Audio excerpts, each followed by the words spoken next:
Hi, this is Dr. Tom Chaney from Living Health Integrative Medicine.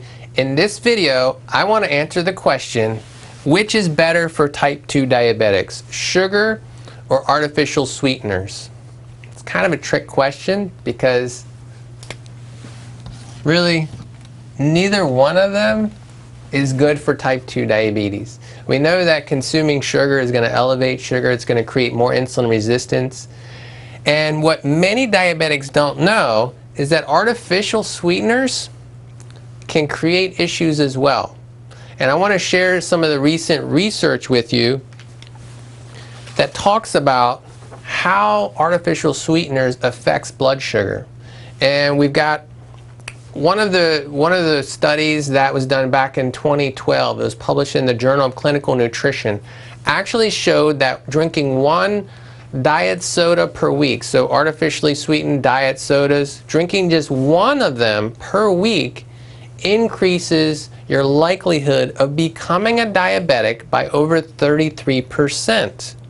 So, if it's going to increase your risk by that much, just imagine what it's going to do to you if you're already a type 2 diabetic. Not to mention, many diabetics come in and they've been to diabetic education classes or they've read online that artificial sweeteners and zero-calorie products that have artificial sweeteners in them are okay to consume. They've actually been told to switch from the sugar products to the artificially sweetened products. And they have an idea in their head that these things are okay, so really I can have as much as I want. But the research shows different. It shows that if you're consuming these things, it's actually going to make your diabetes worse.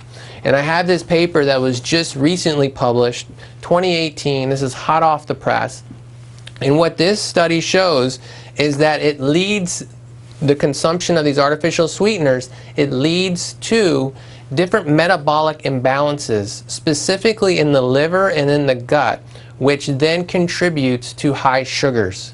So, what I want to show you is I want to go through and I want to talk about some other options for you as far as getting off the sugar, getting off the artificial sweeteners. What are some other options for you? So the first option is stevia. I'm sure many of you have heard of stevia. Stevia is a plant. You can find that in liquid form. You can find that in a powder form, and you can find this in most grocery stores. Another one, a little bit harder to find, is monk fruit, but monk fruit also comes in a powder form, and I use that on occasion. It doesn't have that.